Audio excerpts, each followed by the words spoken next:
Magandang hapon po. Kapit po mga motorista, humigit kumulang 2 piso ang posibleng taas presyo sa petrolyo sa susunod na linggo. Hanggang Disyembre pa raw ang pagsipa ng presyo kaya apela ng mga tsuper sa gobyerno, rendahan naman ang presyuhan. Ang tugon ng Department of Energy sa pagtutok ni Bernadette Reyes. Pinaghahanda ng Department of Energy ang publiko sa walang humpay na dagdag presyo sa petrolyo hanggang Disyembre. Sa Martes nga, big-time oil price hike na naman ang nakaamba na maglalaro raw sa 2 piso kada litro. May tsansa lang ng konti sa gasolina na baka hindi lumagpas, pero yung diesel and kerosene mukhang nandun po sa 2 piso. Sa tansya ng isang oil industry source, lagpas 2 piso ang taas presyo sa litro ng diesel. Halos 2 piso naman sa gasolina. Tugmayan sa tansya ng Uni-Oil na hanggang 2 pesos and 40 centavos per liter na dagdag sa diesel at hanggang 1 peso and 80 centavos per liter sa gasolina. Hinaing na mga tsuper, irenda naman ng gobyerno ang presyohan ng petrolyo. Dapat kontrol naman nila yung pagtaas ng crudo kasi ang hirap na ng biyahe namin. Halos wala na kami kinikita. Sa pagtaas, ang bilis, no? Pamasahe, pag-increase, ang tagal. Sagot ng Energy Department, hindi yan basta-basta makokontrol ng gobyerno. Ang supply kasi apektado ng pagbawas sa produksyon ng Saudi Arabia at Russia at problema sa supply sa Libya dahil sa bagyo kamakailan. Dagdag ng DOE sa buwis sa mga petrolyo nang gagaling ang pondo para sa mga ayuda. Wala raw masyadong pinagkaiba kung direkta na lang itong papasanin ng mga motorista. Where do we get the funds? Pwedeng sabihin na walang magbabayad. Para sa GMA Integrated News, Bernadette Reyes, nakatutok 24 oras. Hindi lang basta nasira, halos nakakalbo na rin ang mabahura sa Rosol Reef sa West Philippine Sea. Ayon sa AFP, posibleng dahil ito sa mga barkong milisya ng China at pangamba pa nila maaaring makaapekto ito sa food security. Nakatutok si JP Soriano.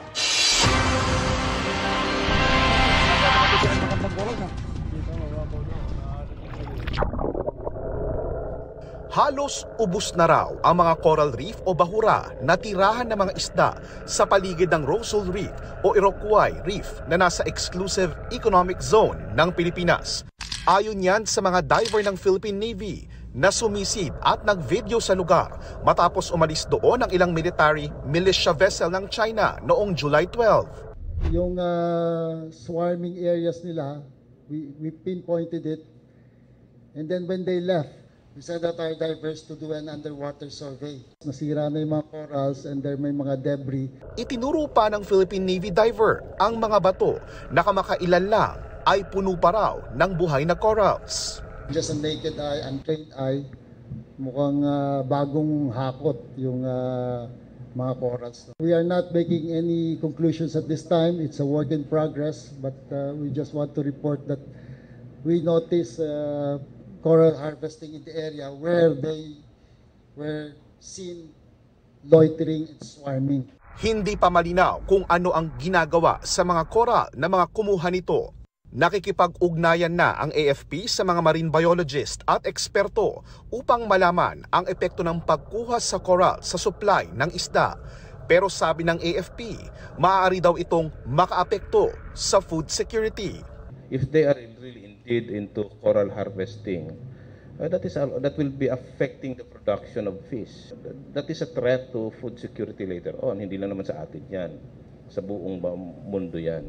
Batay sa Convention on International Trade in Endangered Species of Wild Flora and Fauna o CITES, regulated ang international coral trade, pero kailangan ng export permit para matiyak na maprotektahan kahit ang mga coral na hindi pa nanganganib.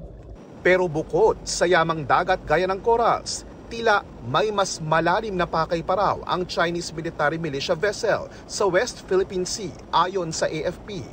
Malapit lang sa Rosol Reef ang Recto Bank na nasa loob din ng Territorial Sea at Exclusive Economic Zone ng Pilipinas. Yung Recto Bank kasi kaya binabantayan natin, that's oil and gas rich based on survey.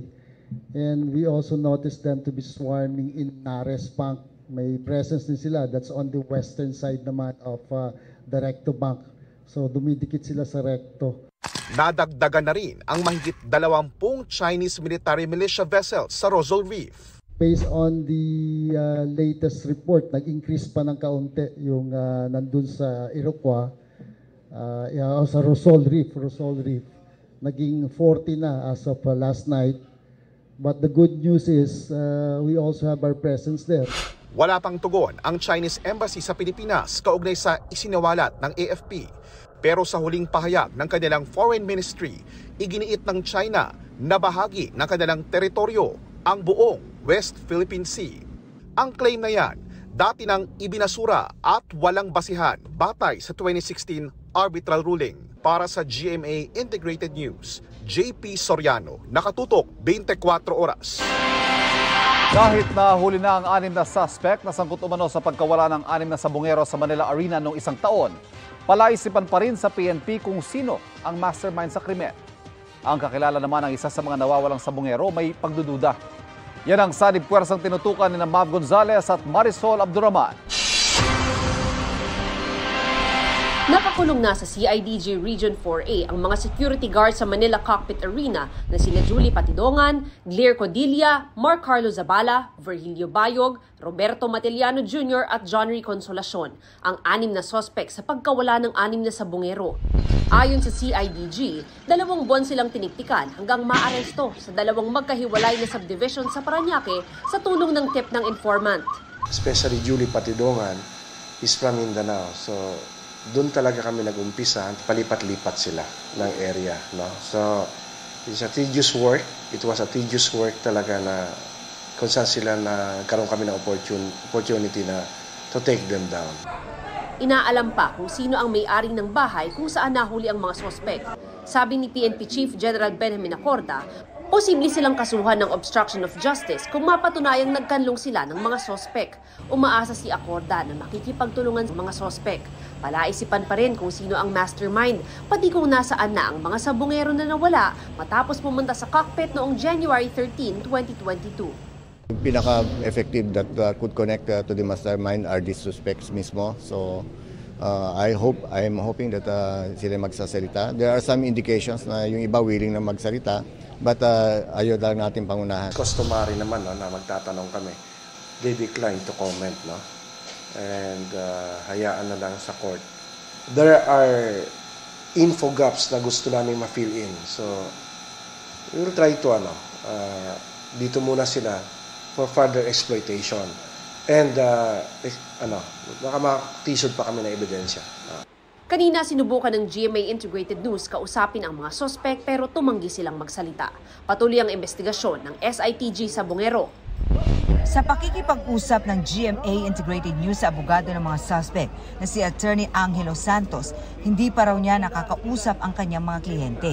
Tumanggi rin siya magbigay pa ng pahayag dahil ongoing ang kasong haharapin daw ng mga suspect. Wala rin daw siyang alam sa pananatili ng 6 na suspect sa mga bahay sa Parañaque. Tingin naman ng partner ng isa sa mga nawawalang sabungero, tila planted ang pagkakahuli sa 6. Nauna na raw silang sinabihan na kailangang lumutang ang 6 na suspect para ma-dismiss ang kaso. Pinabulaan na naman ito ni Attorney Santos. Hinulian niya ang mga suspect sa bisa ng warrant of arrest at ngayon ay nakadetain na. Ang PNP, hinihikayat ang sino mang may nalalaman sa kaso na lumapit sa kanila. Tayo ay magbibigay ng karapat-dapat na protection para sa kanila, para maging safe naman sila if ever they will come out in the open. Batid din daw nila na may mga ulat na tangkang panunuhol sa pamilya ng mga nawawalang sabungero. Yung mga nabalitaan namin nag-recant ng kanilang statements, hopefully they will consider, no? Para kami din naman sa CIDG or PNP in particular, in general, no? Or even kami nasa government, we want to serve justice dito sa mga nangyayaring ito. Patuloy namin kinukuha ang panig ng iba pang kaanak ng mga biktima, gayon din ang DOJ. Sa susunod na linggo na ang paglilitis sa kaso ng 6. Sa huling tala ng PNP, 34 lahat ang nawawalang sabungero. Para sa GMA Integrated News, Marisol Abduraman. Mav Gonzalez, nakatutok 24 oras. Habang kausap ng mga pulis na yan sa Massachusetts sa Amerika, ang sinita nilang driver dahil sa mga paglabag sa batas trapiko, biglang humarurot ng kotse. Kumapit ang isang pulis hanggang mahulog. Iniwan ng tumakas sa driver ang pulis sa bahagyang nasaktan sa insidente. Nahabol din kalaunan ng suspect. Sinampahan siya ng patong-patong na reklamo gaya ng assault, battery with a dangerous weapon, pati pagtutulak ng fentanyl. Harvest season o anihan na ng bigas. Sinaasahang tataas ang supply na mauwi sa pagbaba ng presyo. Posible na kayang alisin ang price cap. Nakatutok si Bernadette Reyes. 100 days na lang, Pasko na! Pero magiging merry kaya ang Pasko para sa mga Pinoy, gayong nananatiling mataas ang presyo ng ilang bilihin tulad ng bigas. Kahit nagtakda ng price cap ang pamahalaan sa regular at well-milled na bigas, umaabot pa rin sa 50 pesos pataas ang mas magagandang klase ng bigas.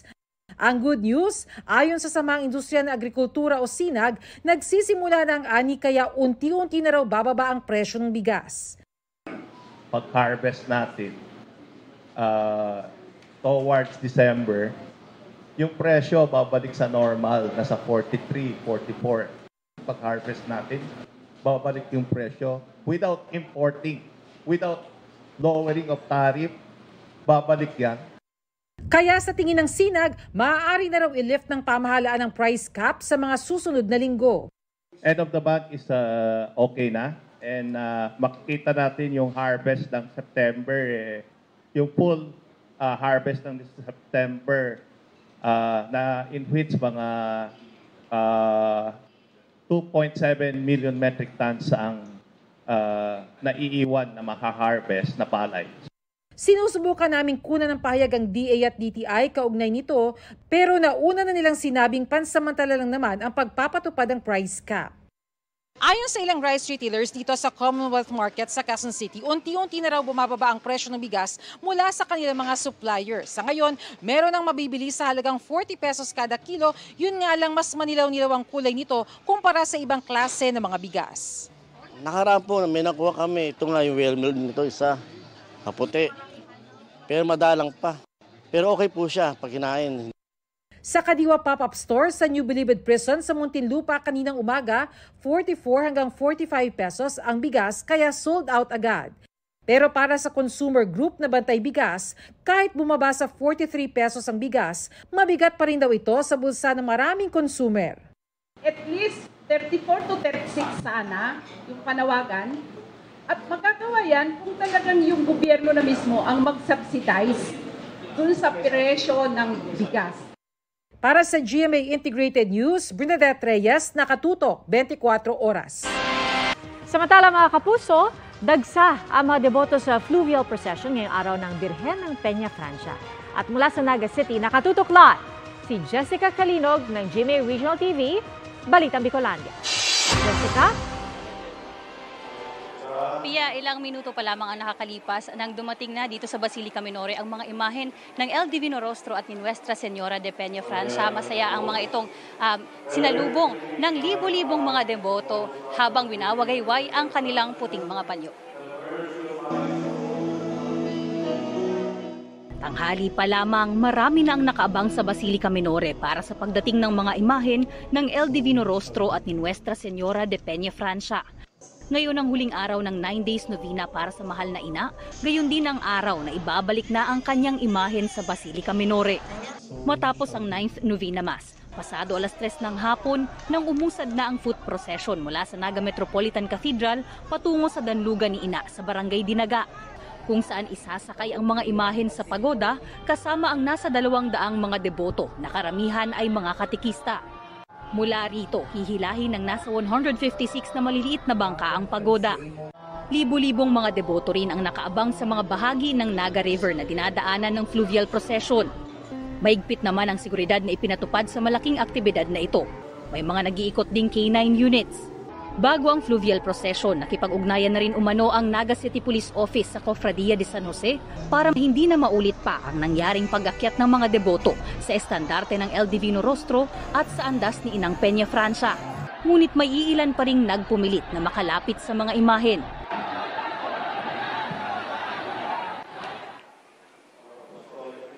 Sa ngayon, Pia, ay naghahanda naman na dito sa Basilica Minore para sa isang banal na misa na gagawin at pangungunahan ni Apostolic Nuncio to the Philippines, Most Reverend Charles Brown, kasama si Archbishop Rolando Tria Tirona ng Archdiocese of Cáceres. Simula na rin ngayong araw, Pia, ng 100 days countdown para sa Kapaskuhan at para nga sa deboto o sa mga deboto ni Nuestra Señora de Peña Francia. Early Christmas gift nilang maituturing ang mabigyang pagkakataon na makadalo at makiisa sa isa sa pinakamalaking religious activity sa Bicol Region, ang Fluvial Procession dito sa Naga City. Yan ang latest mula rito sa Naga City, Camarines Sur. Balik sa iyo, Pia. Viva la Virgen at maraming salamat, Jessica Kalinog ng GMA Regional TV, Balitang Bicolandia.